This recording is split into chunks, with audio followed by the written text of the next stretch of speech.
श्री दामोदर रघु जी अंग्रेजी माध्यम पाठशाला के 7वीं कक्षा के सभी छात्रों को मेरा प्रणाम। मैं आपको तृतीय भाषा हिंदी के पाठ 6 हमारे राष्ट्रीय प्रतीक, ये मैं आपको इस पाठ को समझाने वाली हूँ बच्चों। ये पाठ शुरू करने से पहले मैं इस पाठ के नए शब्द यानी कि शब्दार्थ के बारे में आपको बोलूँगी बच्चों। इस पाठ के नए शब्द, पहला स्वतंत्र, आज़ाद, प्रतीक, चिन्ह, ध्वज, झंडा, समृद्धि, संपन्नता, तिलियां, काड़िया अथवा लकीरें भी हो सकता है, आन, सम्मान, शान, वैभव, स्तंभ यानी खंबा, सांड, बैल, सत्यमेव जयते, सत्य के जीत होती है, पर्व, त्योहार,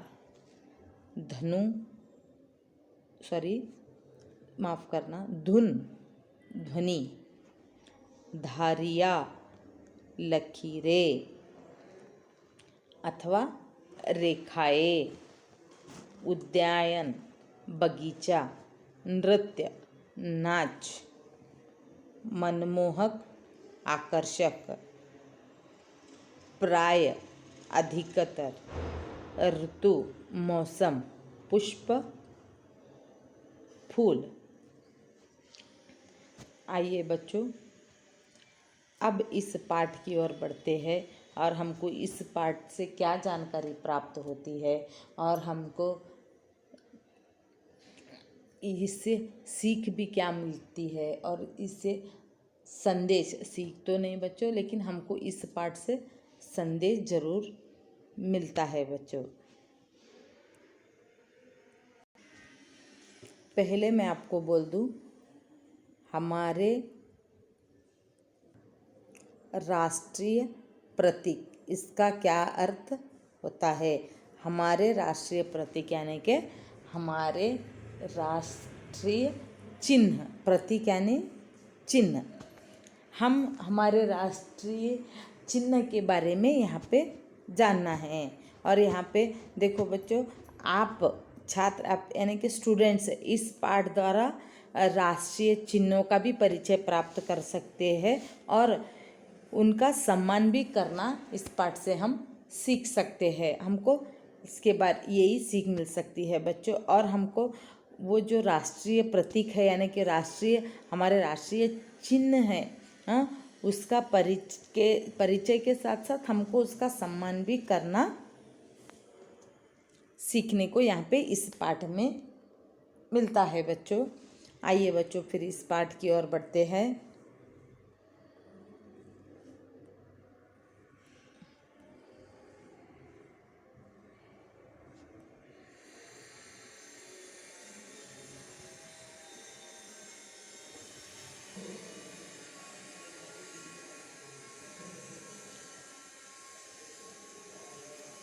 स्वतंत्र देश की पहचान करने वाले चिन्ह राष्ट्रीय प्रतीक कहलाते हैं। स्वतंत्र यानी हमारा स्वतंत्र देश, आपने देखो उदाहरण बोलती हूँ, अब राष्ट्रीय ध्वज है, उदाहरण बोल रही हूँ, राष्ट्रीय ध्वज है। अब हम शान से कह सकते हैं हर एक देश का झंडा भी अलग है, लेकिन इसका क्या है, ये क्या कहलाते हैं, अपने अपने देश को पहचान करने वाले ये चिन्ह है बच्चों। अब ये जो हम झंडा, ये जो झंडा देख रहे हैं, हाँ, हम कहाँ भी किसी भी देश के कोने में ये लगाए तो सभी क्या कहलाता है, ये नहीं, ये भारत का झंडा है। ये भारत देश का झंडा है। ये जो चिन्ह है नी, ये जो है ये भारत देश का झंडा है। ऐसे तो स्वतंत्र देश की, अपने देश की पहचान करने वाले ये चिन्ह राष्ट्रीय प्रतीक कहलाते हैं। भारत के राष्ट्रीय प्रतीक कुछ इस तरह है, देखो बच्चों। तो इसमें पहला राष्ट्रीय ध्वज। अब राष्ट्रीय ध्वज के बारे में हम जानते हैं। राष्ट्रीय ध्वज हमारे कितने रंगों वाला है, कौन से रंग है, और वो कौन से रंग के है, वो रंग किसके प्रतीक है, हम उसके बारे में अब जानकारी प्राप्त कर सकते हैं बच्चों। भारतीय ध्वज में 3 रंग है। भारतीय ध्वज में 3 रंग है। पहला केसरिया रंग त्याग और वीरता का प्रतीक है। केसरिया रंग जो है वो त्याग करना और वीरता का प्रतीक है। सफ़ेद रंग शांति और पवित्रता की निशानी है। सफ़ेद रंग देखो, आप अक्सर हॉस्पिटल में देखे हो ना, हॉस्पिटल में नर्स सभी वाइट कॉस्ट्यूम में ही रहते हैं, है नहीं। वो क्यों पहनते हैं, यानी कि अस्पताल में अक्सर शांति का माहौल बने रहे, है नहीं, इसीलिए। और सफ़ेद रंग जो है वो पवित्रता की भी निशानी है बच्चों। और हरा रंग समृद्धि और खुशहाली का प्रतीक है। हरा रंग जो है वो समृद्धि यानी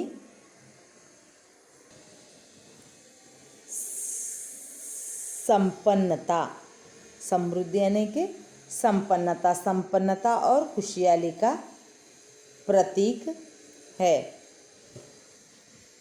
बीच में नीले रंग का अशोक चक्र है। इसमें 24 तिलियां है। बीच में एक अशोक चक्र है, देखो बच्चे यहाँ पे। बीच में नीले रंग का एक चक्र है, अशोक चक्र है। इसमें 24 तिलियां यानी कि 24 लकीरें हैं, वहाँ पे रेखाएँ है नहीं, और काड़िया है, सॉरी माफ़ करना।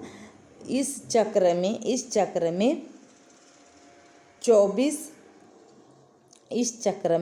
24 काड़िया है। तिरंगा ध्वज देश की आन और शान का प्रतीक है। तिरंगा ध्वज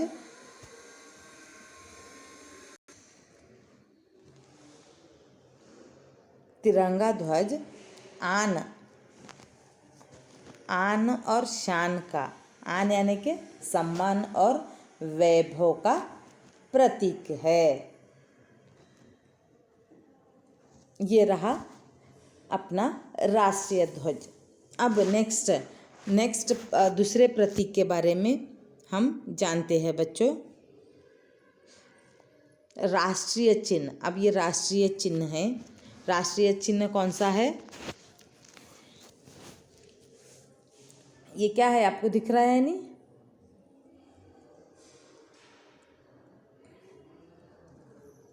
अब यहाँ पे देखो बच्चों, राष्ट्रीय चिन्ह, हमारा राष्ट्रीय चिन्ह अशोक स्तंभ से लिया गया है। ये जो राष्ट्रीय चिन्ह है, आपको ये जो दिखाई दे रहा है, ये अशोक स्तंभ से लिया गया है। और ये 4 मुख वाला सिंह है। 4 मुख वाला, ये यहाँ पे ये 3 आपको दिखाई, पिछले भाग में और एक है बच्चों, ये 4 मुख वाला सिंह है। बीच में धर्म चक्र है। यहाँ पे जो है ये धर्म चक्र है। ये चक्र धर्म पर चलने की हमको सूचना देता है बच्चों। ये चक्र जो है हमारा राष्ट्रीय चिन्ह में, ये जो चक्र है हर इंसान को धर्म पर चलने की सूचना देता है बच्चों। और ये जो स्तंभ, ये 4 मुखों वाला जो सिंह है और बीच में धर्म चक्र है, ये जो है ये अशोक स्तंभ से लिया गया है। चक्र की एक ओर सांड और दूसरी ओर घोड़े का चित्र है।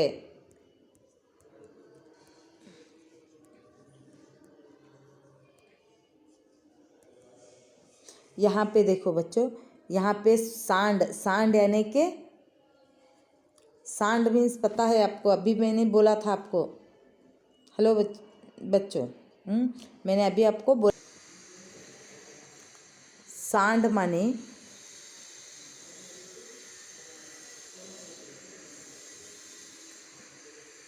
बैल और दूसरी ओर घोड़े का चित्र है। देखो इसका भी यहाँ पे इस लांछन इसमें रहने का, इधर सांड और इधर घोड़े का चित्र भी रहना एक उसका एक अर्थ है। देखो इंसान को ये हमको क्या करने की सूचना देता है, इंसान को सांड की तरह यानी कि बैल की तरह अपनी बैल, इंसान जब मेहनत करता है, देखो आप देखे होंगे ये सभी बातें किसानों को पता रहती है बच्चों। किसान के पास अब बैल और रहते हैं नहीं, बैल सतत मेहनत करते रहता है। तो मनुष्य जीवी में इतना ऐसी बुद्धि रहना चाहिए कि हम मेहनत अगर करते हैं तो वो बैल की तरह हमको मेहनत करनी चाहिए। और यहाँ पे दूसरे चित्र में घोड़े का चित्र दिया है, लेकिन इंसान की दौड़ किस तरह रहना चाहिए, वो मेहनत बैल की तरह करना चाहिए, लेकिन उसकी दौड़ एक घोड़े की तरह रहना चाहिए। ये हमको ऐसा संदेश देती है बच्चों। यह हर एक निशानी का एक एक अर्थ है। नीचे हिंदी में सत्यमेव जयते लिखा हुआ है। यहाँ पे सत्यमेव जयते लिखा है। सत्यमेव जयते का अर्थ क्या है? सत्य की हर हमेशा जीत होती है। चाहे इंसान कितना ही झूठ बात बोलने दो, जितना ही फरेबी यानी कि धोखेबाज हो, जो भी हो, लेकिन लास्ट में एंडिंग में जीत हमेशा सत्य की ही होती है।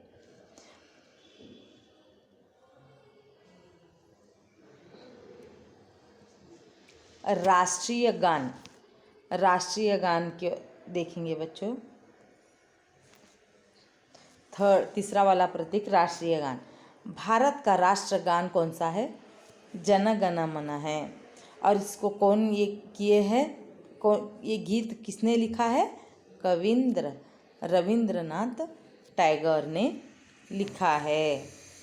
राष्ट्रगान राष्ट्रीय समारोह, राष्ट्रीय पर्व तथा विद्यालयों में गाया जाता है। हाँ, ये हमारा भारत का राष्ट्रगान कौन सा है? जन गण मन है। और रविंद्रनाथ टैगोर ने इस गीत को लिखा है। और ये जो राष्ट्रगान है, राष्ट्रीय समारोह यानी कि फ्लैग होस्टिंग के टाइम, और नेशनल फेस्टिवल, राष्ट्रीय पर्व यानी कि नेशनल फेस्टिवल विद्यालयों में, स्कूलों में हम तो वो रोज़ ही वो गीत गाया करते हैं बच्चों, जन गण मन है ने। और इसको गाने में 52 सेकेंड का समय लगता है। इसको गाने में 52 सेकेंड का समय लगता है। राष्ट्रगान की धुन सुनते ही खड़े होकर सम्मान देना हमारा कर्तव्य है। राष्ट्रगान की धुन कहाँ पे भी आने दो, देखो अटेंशन होके हम उसको सम्मान देना है, और सम्मान देके हमारा कर्तव्य हमको पालन करना है।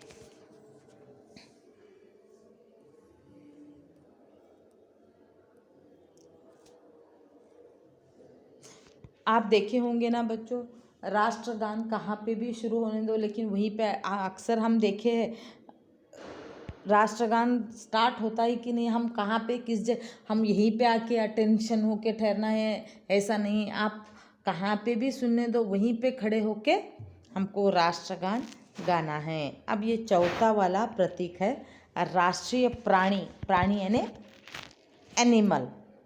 बाघ हमारे देश का राष्ट्रीय प्राणी है। बाघ ये हमारे देश का राष्ट्रीय नेशनल एनिमल है। बाघ सुंदरता और शक्ति का प्रतीक है। बाघ सुंदर भी है और शक्ति का भी प्रतीक है। इसके शरीर पर धारियाँ होती है, लकीरें होती है। ये पशु जंगलों में तथा राष्ट्रीय अभयारण्यों में पाया जाता है। ये जंगल में पशु जंगल में और राष्ट्रीय अभयारण्यों में पाया जाता है। अब राष्ट्रीय पक्षी देखिए बच्चों। राष्ट्रीय पक्षी हमारे देश का राष्ट्रीय पक्षी क्या है? मोर है। इसके पंख रंग बिरंगे होते हैं। गर्दन नीली तथा लंबी होती है। इसका नृत्य बड़ा ही मनमोहक होता है। मोर प्राय वर्षा ऋतु में नाचता है। देखिए बच्चों, हमारे देश का राष्ट्रीय पक्षी मोर है। ये बहुत सुंदर पक्षी है बच्चों, और इसके पंख रंग बिरंगे होते हैं और इसकी गर्दन नीली हो तथा लंबी भी होती है, और इसका नृत्य बड़ा ही मनमोहक यानी कि सुंदर। और मोर क्या करता है? प्राय अर्ली मॉर्निंग सुबह वर्षा के टाइम यानी कि बारिश रेनी सीजन बोलते हो ना बच्चों आप, उस टाइम वो वर्षा ऋतु में नाचता है। अब राष्ट्रीय पुष्प देखो बच्चों, कौन सा है? कमल भारत का राष्ट्रीय पुष्प है। कमल मीन्स आपको पता है, ये हमारे भारत देश का नेशनल फ्लावर है। कमल मीन्स लोटस, सत्य और पवित्रता का प्रतीक है। कमल तालाबों और झीलों के कीचड़ में खिलता है। कमल एक उदाहरण देती हूँ बच्चों। कमल विष्णु आप देखिए, भगवान विष्णु को आप जानते हो कि नहीं? भगवान विष्णु का भी प्रिय है नहीं? और भगवान विष्णु इसके ऊपर ही स्थित है। आप देखते हो अक्सर फिल्मों में, है नहीं?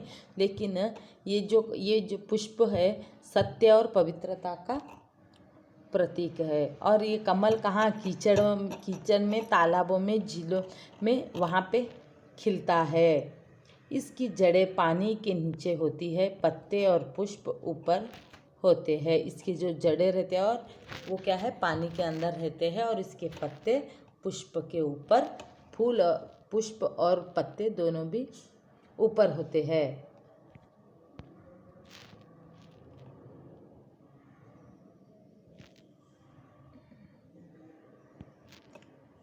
ये सभी चिन्ह देश के स्वतंत्रता, एकता और गौरव का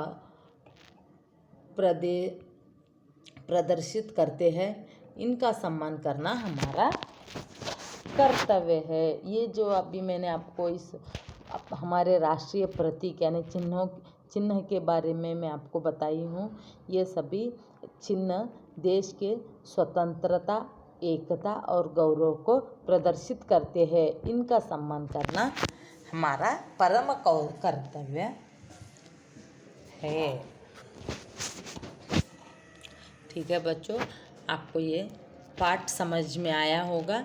इसके नोट्स मैं आपको ग्रुप में सेंड करती हूँ।